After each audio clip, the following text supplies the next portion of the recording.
Welcome back to week 3 of our myths and legends in Jewish history. And today we're going to explore what I think, despite my father's belief. Hi, everyone. Oh, wait, somebody needs to be silenced over here. Okay, hopefully they're good. Can you see the screen? It's a little out of whack here, so I'm not sure. Okay. One of the most interesting and intriguing myths in Jewish history, and one that not only Jews wrestle with, but non-Jews as well, is Christopher Columbus. Was he Jewish? And, yes, right? So unlike the other myths that we've explored so far, we're going to make the case that there is some good and intriguing evidence that he might well have been. But for me, the equally important question, which is why I'm so sorry my father's not here, because when I said to my father last week, he said, what's the topic next week? I said, Christopher Columbus, is he Jewish or not? Everybody always goes, wow, that's such an interesting topic. Who cares? And so I titled this class, was Christopher Columbus Jewish, and why do we care? And I think that's maybe the question we should start off with. If you think about it, everybody knows, every school child, even my students who hate history know in 1492, Columbus sailed the ocean blue. And we know, everyone knows, that Christopher Columbus changed the course of Western civilization. He changed the course of history.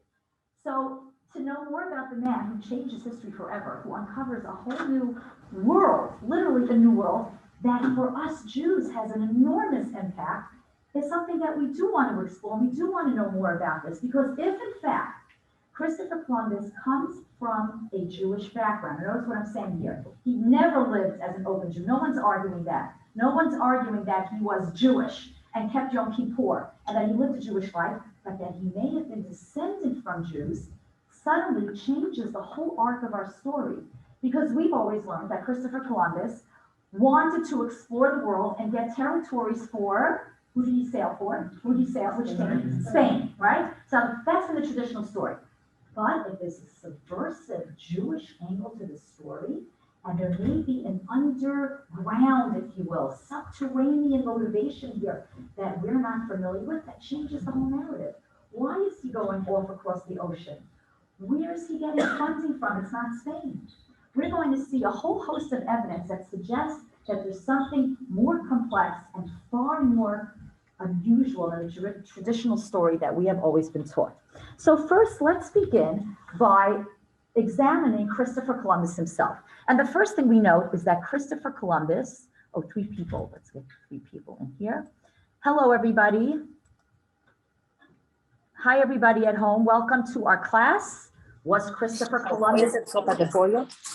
Hi, everyone. I need you to mute yourself. Otherwise, we're going to hear other conversations. Okay, thank you so much. Welcome to our class. We begin by noting that the question of whether or not Christopher Columbus is Jewish is all important for understanding the significance of his voyage and his discovery, if you will, of the New World. Notice I said discovery today in politically correct times. We might want to use the word encounter, but we're going to stick to the traditional narrative. Christopher Columbus did, in fact, discover a whole new world for the Western world. So let's begin with the first thing that we need to notice, and that is that Christopher Columbus's background is very mysterious. What is he? What have you learned? What have you always learned? What was he by nationality? Good Italian. Columbus Day used to be, no, now it's not politically correct. Columbus Day used to be a big deal, especially for people in Mexicans. Columbus Day, people had it. Because Christopher Columbus was assumed to be Italian for a long time. That was the narrative. He comes from Genoa. He was a sailor. Yes, he ends up sailing for the Spanish flag, but he's Italian.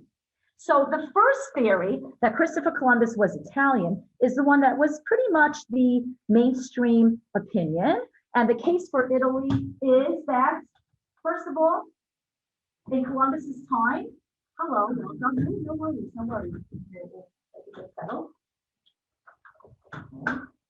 We have documentary evidence that he spent time in Genoa. We know that he ends up marrying a woman from Portugal and ends up going to Spain, but there seems to be enough evidence that he was Italian.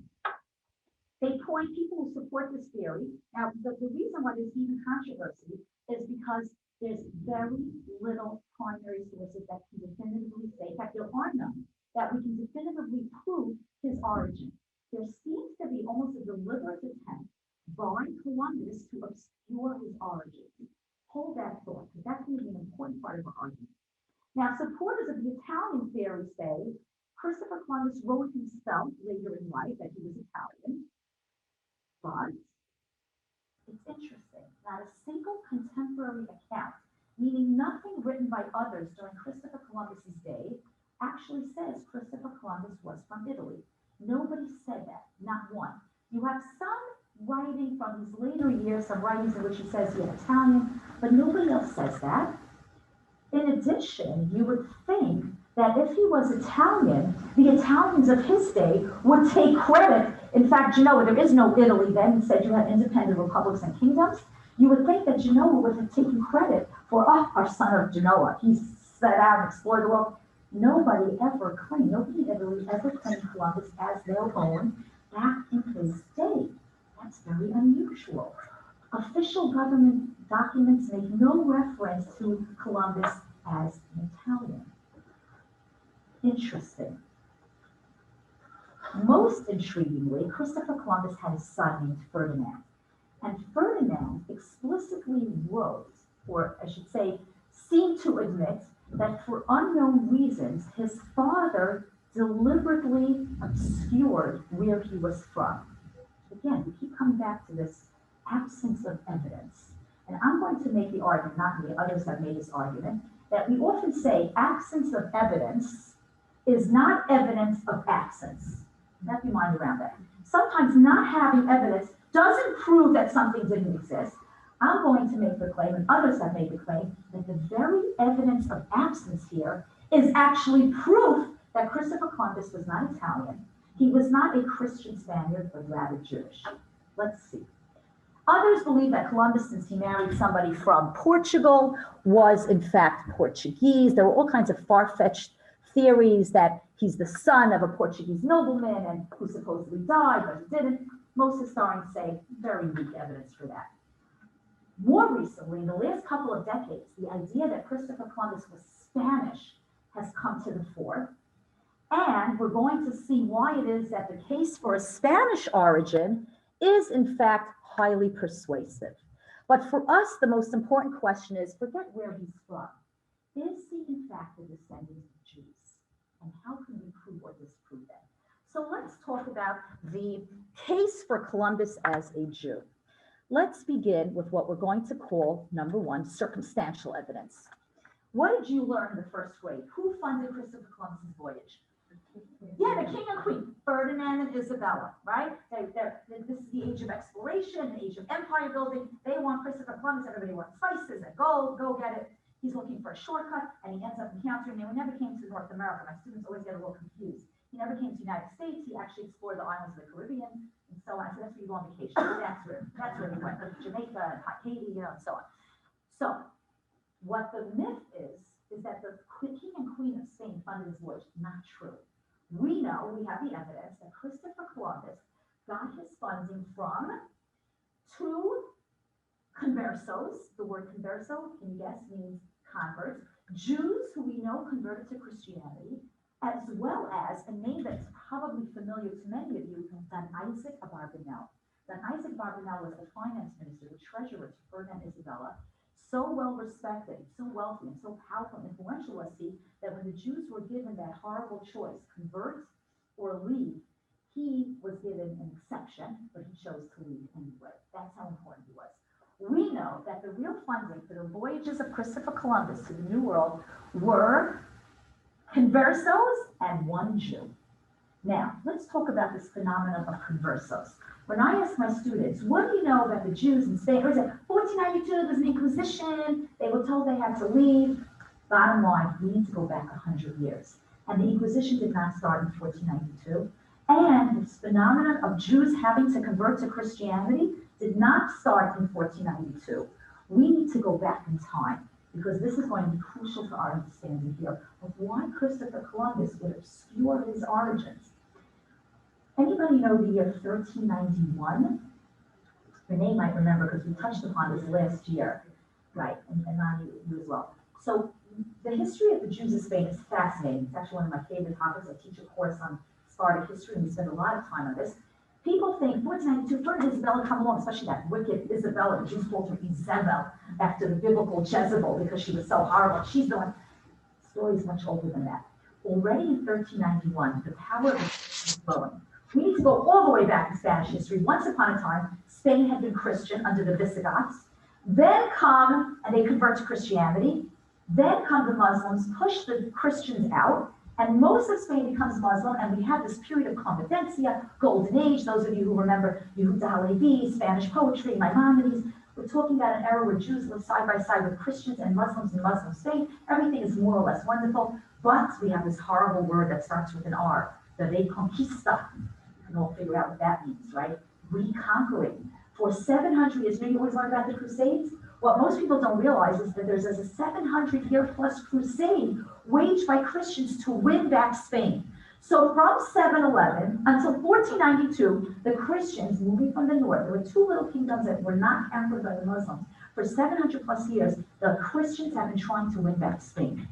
What happens is they are successful in the Middle Ages. They pick up the pace, and yes, by 1492, Muslim Spain has been completely conquered by the Christians. Go back to 1391. By 1391, the Christians are in control of a large chunk of Spain. They did not throw the Jews out. Jews were valuable. And at least initially, the Jews did well in Christian Spain. But the power of the church was growing. Anti-Semitism and Christianity, at least in the middle and early monarchy, is much fiercer in Christendom than it is in Islam. Because think about it. What do Christians accuse us of doing? Killing God. What do the Muslims accuse us of doing? Rejecting the last and greatest of the prophets. But there's a big difference between killing God and rejecting a prophet. And that explains the degree of anti-Semitism we see in Christianity. 1391, guys, we have a phenomenon most people don't know, and they have to know this because you only see it 1492. Jews, pogroms break out, riots break out in the city of Seville. If you've been to Spain, you know Seville is one of the most beautiful cities in Spain, and you have a hard time believing that this horrible tragedy took place. But in 1391, led by Dominican and Franciscan monks, riots break out throughout the city, and they spread throughout Spain, and Jews are literally dragged to churches and forcibly converted. That begins the problem of conversos that will continue to plague Spain for hundreds of years. What do I mean by that? Imagine this. I'm a Jew one morning on Monday. On Tuesday, I've been pronounced Christian, but I was forced to convert. I don't want to be a Christian, and so I might begin to live a secret life as a Jew in the privacy of my home, while a Christian on the outside. What's the popular word we use to describe that? Someone who was secretly a Jew, but Morano. Morano, which actually was a dirty word, it meant swine, and it was used by the enemies of the Jews, but unfortunately became the word by which we know of these Jewish converts who are practicing Judaism secretly. And what happens is, for the next 100 years, you have this bizarre situation, guys. You have two communities of Jews in Spain. You have thousands of Jews who were converted. And what's the problem? What does the church say if you're baptized? You can never, even if it was by force, you can never revert back to your former religion. If you do, you're accused of Judaizing. And what's the penalty if you're caught? Death, being burnt alive in the altar of But 1391 until 1492, what recourse did a Jew living secretly as a Jew have in order to maintain his Judaism? The answer is very simple. Not every Jew had been converted in 1391. After the riots passed, things settled down, and now you have open Jews and conversos. The conversos look to the open Jews for help in maintaining their Judaism, which means that, you know why Ferdinand and Isabella would throw out the Jews? Nobody knows this. Everybody thinks they were ultra-religious Catholics, they want to get rid, they don't like Jews. They get rid of the open Jews because for 100+ years, they're not stupid. They know that those secret Jews are getting help from the open Jews in maintaining their Judaism. We got rid of, you can see it in the expulsion decree. We're getting rid of the Jews because these open Jews are helping these new Christians, another term for the conversos, Moranos, they're helping them retain their ties to Judaism. We can't have that. They'll never be good Christians. And so that's why we throw out the Jews. Now, add something to the equation here. In 1478, not in 1492, Ferdinand and Isabella institute the Inquisition. And what is an Inquisition? It's a religious court trial in which if you are caught, usually your maid rats on you. Hey, she goes to her local priest and confesses, I saw the mistress of my household lighting candles Friday night under my bed. I saw her preparing a salad of bitter herbs in the spring, and they had some kind of meal in the basement. It's not Seder. You get caught, you get hauled before the Inquisition, your fingernails were pulled out, you get stretched on a rack. When we took a trip to Spain one year when we did our Sephardic heritage, we actually went to a museum in the Inquisition, and I swore we would never go back. It's horrific. You actually see the instruments of torture. Waterboarding, for example, was invented by the Spanish Inquisition. It wasn't in Guantanamo, goes all the way back to the Spanish Inquisition. In any case, here's the key. I had a very famous professor, Yosef Chaim Yerushalmi, who at Columbia, who wrote a fantastic article in which he argued something very frightening. He said, don't think that racial anti-Semitism is an invention of the modern period, Nazi era, the Nuremberg laws, for example. Go back to Spain in the Middle Ages and see what is happening during this era. During this era, when you have converts, so hi, how are you? So good to see you. During this era, you see Jews who have converted to Christianity, but here's the punchline, guys. The church, if you think about it, in this era, the church accomplished something they have wanted to do ever since Jesus was alive, and that is have Jews believe in him. Never did Jews believe in him. Suddenly, 1391, you have thousands of Jews who are converted, yes, by force, but some of them acclimated to life as Christians because being Christian allowed you to move up in society, both in the church and the aristocracy. In addition, when 1492 comes along, and here's something shocking that we could have a whole class on, what happened when the Jews were given a choice, convert or leave? Something astonishing. Up to half, and possibly more, of the Jews of Spain actually chose conversion. This is one of the big mysteries in Jewish history. How come when you give Ashkenazi Jews the choice, convert or we'll kill you during the Crusades, they all died al Kiddush Hashem, but you got to the Sephardic Jews in 1492 and give them a choice, and it wasn't conversion or death, it was conversion or expulsion, which is a terrible choice, but it's not at the cost of your life, and half of them stayed behind and converted. It's a huge question. We spent a whole class on that another time. But the point is this, for the first time in history, the church has won. They have hundreds of thousands of Jews who are Christian. Says my professor, Yosef Chaim Yerushalmi, had the church left things alone to get the Inquisition. How long can Jews retain their identity to Judaism, even those who wanted to stay secretly Jewish? How long can they retain their ties to Judaism, living without yeshivot, without shuls, without kosher butchers? It would take, what, 2-3 generations? Moreover, many of those converts, let's call it spade, many of them realized they got the solution with Judaism. They did convert. They would have been perfectly happy to be accepted full-fledged Christians. And yet, what does the church do? Inquisition. And guys, does anybody know how long the Inquisition lasts? It's going to last until the 1800s. The last Jew to be burnt alive, secret Jew, is burnt alive in Mexico, in part of the Spanish Empire, in the 20s. Guys, that's insane. We're not talking about the Middle Ages, not 1492. We're talking about the 1800s. Jews are still being burnt alive. That's how fierce anti-Semitism was. And Yosef Chaim Yerushalmi made this incredibly powerful argument that if you want to understand the force of anti-Semitism, go back to the Spanish Inquisition and the era of Christopher Columbus. The church has such a vicious hatred of the Jew. It's so deeply embedded in the collective psyche, if you will, of the Spanish people and the church, that even where you have hundreds of thousands of Jews who were going to nicely assimilate and become a part of the Christian world, we still accuse you and think of you as secret Jews, even where it's not true. This is an astonishing number. You wrap your mind around it, it's dispiriting to think about the depth of racial animosity that the non-Jews have to us in so many periods of history. What does that do with Christopher Columbus? Why am I spending so much time on this? Because you should know that since the era of Columbus, up until the 1800s, the church kept records of who comes from a converso family. So it could be 1747, and you apply for a high-ranking job in the church, because that's a good way to move up, or a high-ranking job in the bureaucracy, in the monarchy, and you're rejected because we look through the records and we discover that your roots, you are descended from a Jew who 200, 300 years ago converted to Christianity. We call this, there are actually laws called limpieza de sangre, blood purity laws. Says my professor, you think the Nuremberg laws are where we see racial purity laws? Go back to Spain. Horrified. Nazis picked up on that The, too. the Nazis didn't even need to read their history because it was deep, but he's making a very scary argument that this level of racial animosity and hatred is embedded in Western civilization. And, the Torah says, I tell my students here, maybe we did something wrong, we were too rich, Guys, here's the reality. Anti-Semitism defies the laws of logic. We do what they want us to do. We will baptize, we will be priests, we will be cardinals. No, you had an ancestor way back when, you're tainted, and you will be rejected from that position. All of this is by way of explaining that the absence of evidence might in fact be evidence. That Christopher Columbus deliberately obscured his origins because he knew that anyone whose roots were shown to be Jewish, notice his funding is from Jews, not the Spanish king and queen. Notice another fascinating piece of information. Okay.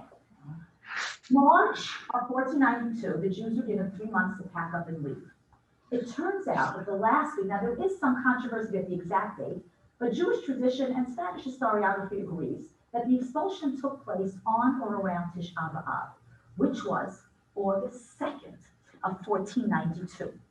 Christopher Columbus was supposed to leave that day, and yet we have the documentary evidence that he waited a day. So some historians say the harbor was too crowded with ships leaving for Jews, but those who suggest that there's a Jewish sympathy here on the part of Columbus suggest no, that it was deliberate. He did not want to leave on such an inauspicious day. There is a tradition in Judaism that we do not do things on Tisha B'Av or the days leading up to Tisha B'Av. It's very inauspicious. It's a zman, to quote Rashi, that's mukhan l'poranut, that's set aside for bad things to happen. If you look at Jewish history, a lot of bad things happen on or around Tisha B'Av. And perhaps this is a deliberate attempt by Christopher Columbus to wait a day. He would not leave on Tisha B'Av when he was supposed to. And historians are puzzled, why did he not leave on the day that was assigned to him? So again, all of this is not conclusive by any means, but there's a lot more. Let's take a look and see. Who was on board Columbus's ships? Jewish convict. Conversos, who were on his ship. First, I want to say something else. Most people don't know this, that Christopher Columbus could not have made his discoveries without the whole voyage had Jewish overtone, because the instruments and the scientific knowledge that he used were based on the work of Jewish astronomers. There are famous astronomers in this period, like Abraham Zacuto, whose astronomical calculations enabled him to travel. Even earlier in time, there's a famous thing I talk about in my classes called the Alphonsine tablets. King Alfonso, earlier in Spanish history, a Christian king, hired Jewish astronomers in his court who came up with what we call the famous Alphonsine tablets, without which Christopher Columbus could not have sailed in the way that he did. So the whole voyage, whether or not we take credit for Christopher Columbus, as my professor likes to say, a lot of Jews we can take, a lot of things we can take credit for, maybe not Columbus, but the voyage could not have happened without Jews. But we also know that one of the most important people on the ship was Christopher Columbus's interpreter that he was very close with. His interpreter, Louis Torres, was a converso, 100% documented, and there were others as well. Christopher Columbus seemed to have deliberately chosen these men with the converso backgrounds. Interesting, intriguing, but again, not definitive proof. There is, however, more proof. We need somebody at home to. The corner right here, right? Where on the corner? Raj, the very corner of the house. Right. Okay, there we go. Sometimes I always say, maybe don't mute, and maybe we can learn something even more interesting than whether or not Christopher Columbus is Jewish, right? Okay, the evidence, guys, is, sorry? Second person, oh, okay, no. Yeah, no, it's fine, we don't have anything, okay. Let me get rid of this, how do I get rid of this? Okay, there is more, guys. If we stopped here, we'd say, come on, don't be ridiculous. This piece of evidence I find the most persuasive. Let me use an analogy. A few years ago, I remember reading something very interesting about a sonnet that was discovered, and no one knew, literary, historians or English professors, no one really knew who wrote this sonnet. But what they did was, they put the sonnet through a computer program that compared it to the writings of other well-known writers of the 16th century. And guess what they discovered? that it bore the hallmarks of the Shakespearean sonnet. And today, most historians believe this kind of obscure sonnet was in fact the product of Shakespeare. The writing. How do they do that? Because here's what we know. Writers have a unique DNA, if you will, and writers have a unique style. Last year, for example, we looked at a controversy. Those of you who thought we had a course in controversy in Jewish history, and one rabbi accused another rabbi of being a believer in a secret sect. And how did he do that? By using an anonymous Kabbalistic work and comparing it to the work of this rabbi and finding out telltale signs, because every writer uses verbs and adjectives and language in a certain way, and that shows you that there's a strong correlation between one writing or another. What's fascinating now is the linguistic argument that is made by, interestingly, not just Jewish historians, but this was actually made by non-Jewish Spanish linguists. Guys, what language? First of all, he never ever wrote in Italian, ever. Interesting. Only in Spanish. But, guys, you're all familiar with Yiddish, right? Ashkenaz Jews have Yiddish as their own unique language. What did Sephardic Jews have as their unique language? Ladino. What is Ladino? Ladino is Spanish from the Middle Ages. So let's talk a little bit about language. When the Muslims ruled Spain, the language was Arabic. When the Christians came home, they started to develop dialects. The whole history of the Middle Ages is the development of European dialects. Castilian was the dialect that was popular at the time, and that becomes modern Spanish. When the Jews were thrown out of Spain, they felt deeply rooted to Spain. They took a language with them. That language was Spanish. But just as Jews in Ashkenaz did and took German and then started writing it in Hebrew letters and injecting Hebrew and Aramaic terms, so too did the Jews of Spain take Spanish with them, wrote it in Aleph Bet letters, and introduced Hebrew and Aramaic phrases, took that with them into exile, and that became known as Ladino. Now, Ladino, like Yiddish, they call it Sephardic Yiddish, if you will. Just as you would say that Yiddish is very distinct from German, even though it shares many of the same words and vocabulary, different grammatical construction, different spelling, obviously, but here you have something fascinating. This linguist, a Spanish linguist, took all of Columbus's writing, analyzed it closely, and I just gave you an example here, those of you who read Spanish. You can write Ladino in Hebrew letters, but obviously you write it in Spanish letters. And if those of you know Spanish, you can see that it's very similar, but there are differences. She analyzed Columbus's writing, and she came up with the following theory, which I find very persuasive, that his style of writing and the language, vocabulary, grammatical construction bears the strong imprint of a Ladino influence. It's not Spanish as it was classically spoken and written then, but actually has the DNA of a Ladino language. If that's the case, why on earth would he be expressing himself using Ladino formulations, Ladino constructions of sentences, if not for the fact that he was of a Sephardic Jewish background? Question or comment? The language still alive today? Oh, it's a great question, and my students always ask that question. And is Ladino still alive today? Unlike Yiddish, which is flourishing because the Hasidim kept Yiddish alive both here and in Israel, Ladino is dying. Why? Because Ladino, the great center of Ladino language was Greece. Greece, you had a native Jewish population, both Greek and Sephardic, that spoke Ladino. The Nazis wiped them out. And so Ladino, I have a friend at graduate school who's a Ladino speaker, and unfortunately, she's told me that Ladino, it's studied in the academic level, but no longer a living language. The way I know that is that every year when I teach about Ladino in my Sephardic history class, I always try to bring a Ladino speaker to class, somebody's grandmother in, and it's getting harder and harder every year. They are dying out. So Ladino is a literary language. Arabic. She's from Lebanon. Lebanon. So Ladino would not be Jews from Turkey. I happen to have this year some Turkish or students of Turkish origin, and they have members of them who speak Ladino. It's the old generation. So Ladino is dying out as a vernacular language that's still spoken by living, breathing. Really now a literary language that is studied in college, but unfortunately, unless some miracle happens, it's going to be a dead language in another generation or so. Unlike Yiddish, which ironically, interestingly, is flourishing in the wake, even in the wake of the Holocaust. So the linguistic argument, I think, is very interesting. And then we have two hard pieces of evidence. And tell me what you think of this. It's so fascinating. Columbus wrote lots of letters. on every single letter, except letters that he addressed only to the king, he has a unique mark. Most, but not all, historians claim that this is Baruch Hashem. Baruch Hashem. It's found in every single one of his letters, except letters that were addressed only to a Christian king or somebody, right? So intriguing. Now, I don't know enough about medieval calligraphy. Some people say, don't be ridiculous, that's nonsense. But here's the thing. No one else has offered an explanation for these letters. And for those people who study Hebrew calligraphy, as it was written back then, they say they are convinced that that is a Baruch Hashem, which we know lots of Jews write about Bet Hey or Bet Samach Dalet. Intriguing. But there's more, guys. Now comes the most mysterious thing of all. Wait till you see this. This is Columbus's signature. This is one of the great mysteries of historiography.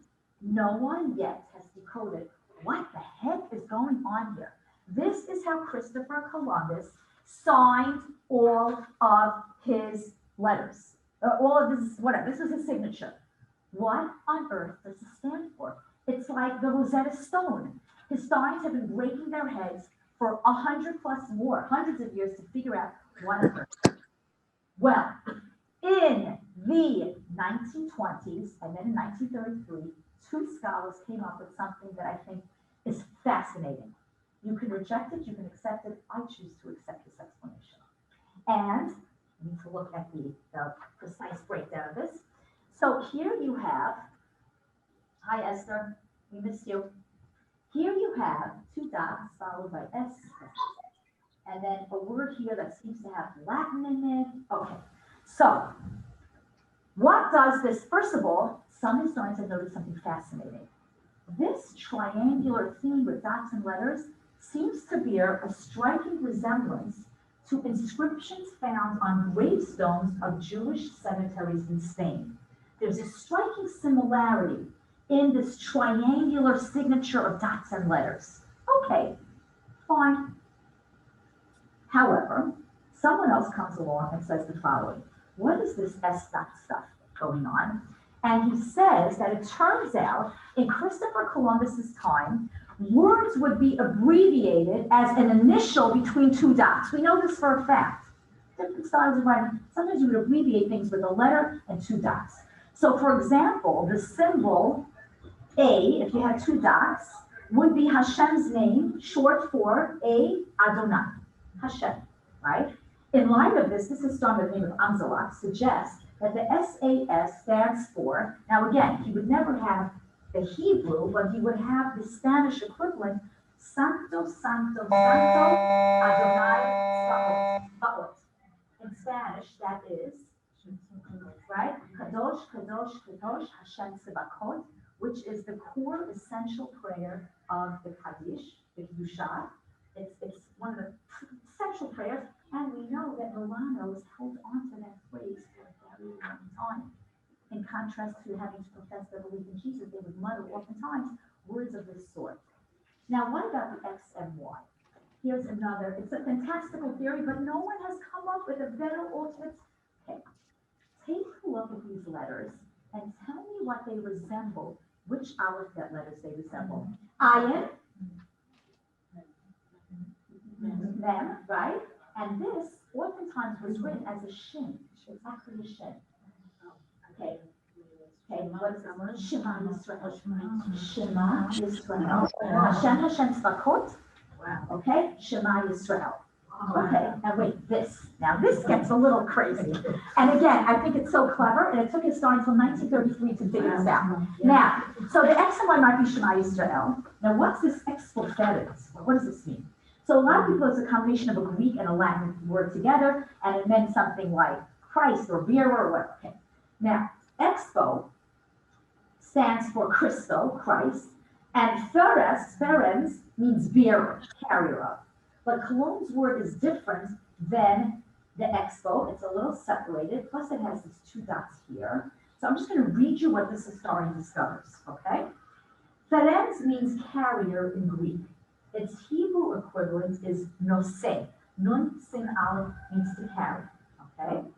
Now, Maurice Davis therefore suggests that expo foren stands for nosei avon v'pesha v'chata'ah. Okay, wait. In Hebrew, when you have a colon like this, it means a stop. And what Christopher Columbus may have been doing, how do you read Hebrew? This stop means stop, guys. You're not reading from left to right. In Hebrew, you read from left to right, from right to left. And perhaps Christopher Columbus was suggesting that you read first Ferenz, then expo. What do we say Ferenz means? Bearer in Hebrew, nosei, carrier, nosei avon v'pesha, which was another phrase that would resonate with Milanos because they are feeling this tremendous guilt for living so Christian, and yet inside they're expressing their deepest coded sense that we know we're sinners, but you, God, bear our sin and our iniquity. Shema Yisrael, nosei avon v'chata'ah. Now, this thing, my father would be rolling his eyes 1,000 times and say, are you ridiculous? This is like so far-fetched, but here's the thing, guys. Look this up.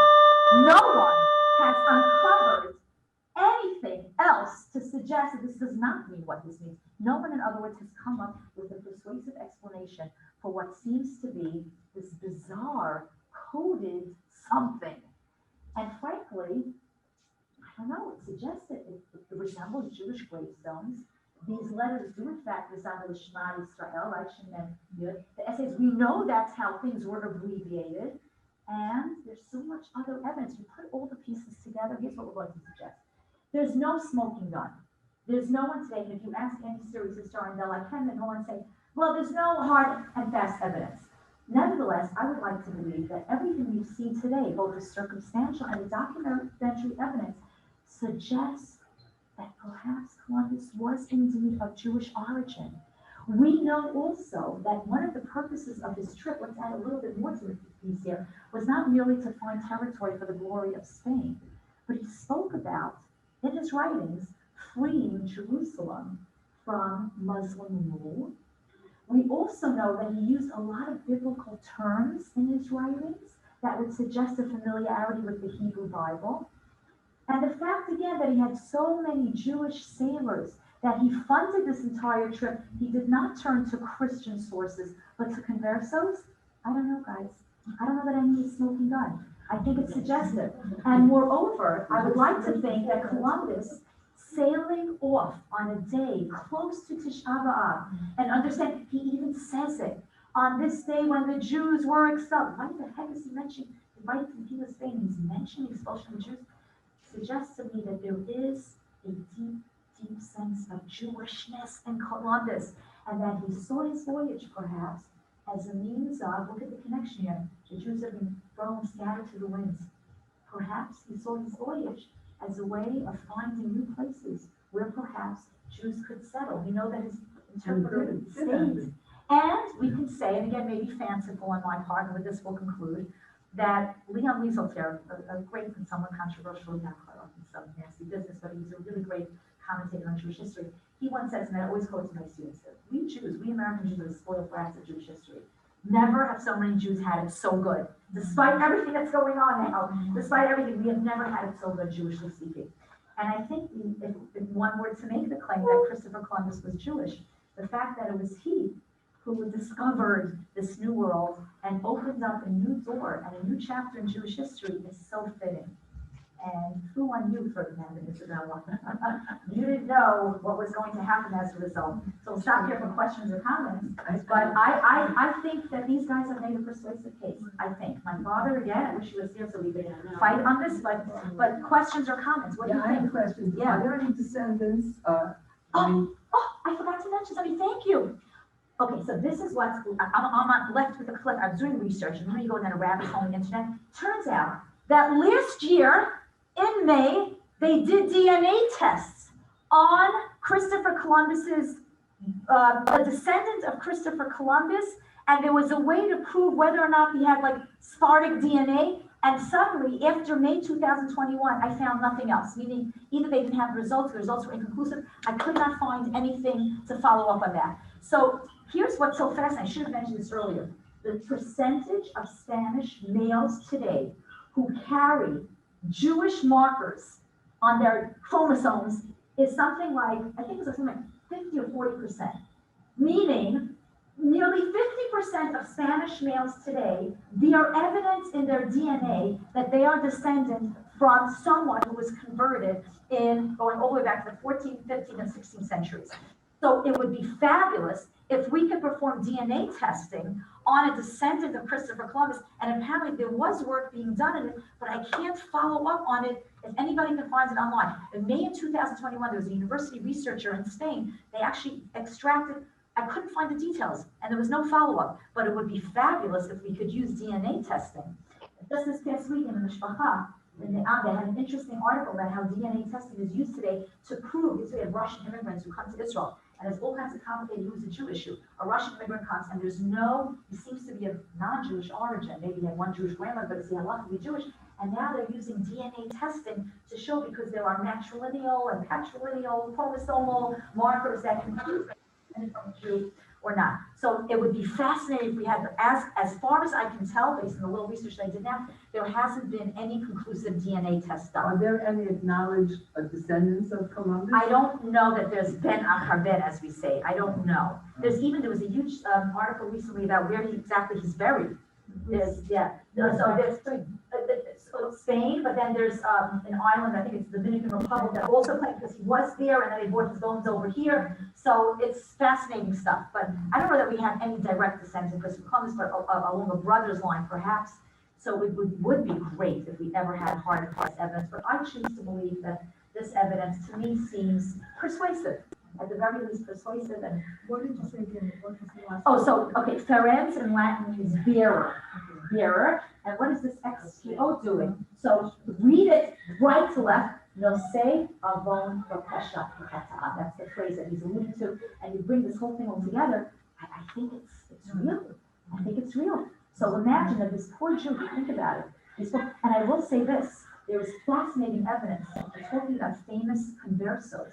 There is fascinating evidence to suggest that some of the most important figures in Spanish history who were outsiders came from Romano stock. For example, Manifesto de Holocaust of Cervantes, the author of Don Quixote, who wrote, he's like the equivalent of Shakespeare saying, and he's writing from an outsider's perspective, poking fun at medieval Spanish society. There's some intriguing evidence that he was descended from conversos. There's another piece of evidence which is really wild. I haven't read enough magazines. Joan of Arc. Oh, not Joan of Arc.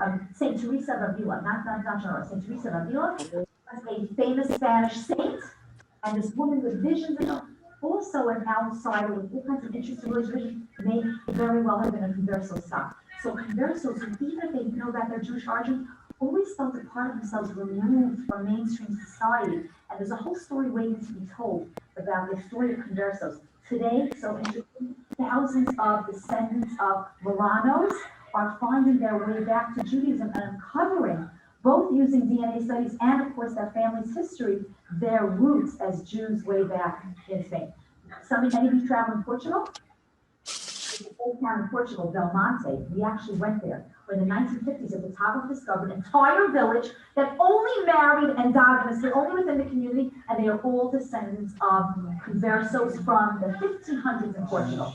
It's incredible. They never married out. And now here the community has converted al back. The others say, no, we're Jewish, we don't need conversion. It's a fascinating story. So the story of the conversos is still being played out. The island of San Salvador, which is the Bahamian chain, that's the first island supposedly. It's called Columbus Island. First island where he actually landed. Yeah. And I was speaking, when I was there, I was speaking to people, it's very small, 15 miles, and there were actually Jewish market graves. There are Jewish markets, from Columbus's ships. His interpreter stayed behind. He never went back to Europe. Yeah. And it's a fascinating story. Yeah, some of the oldest synagogues are, and because people saw it as a refuge from a lot of, for business purposes, they, traded and so on. We have some of the oldest, in St. Thomas, and other places, some of the oldest synagogues in Western Hemisphere. They uncovered a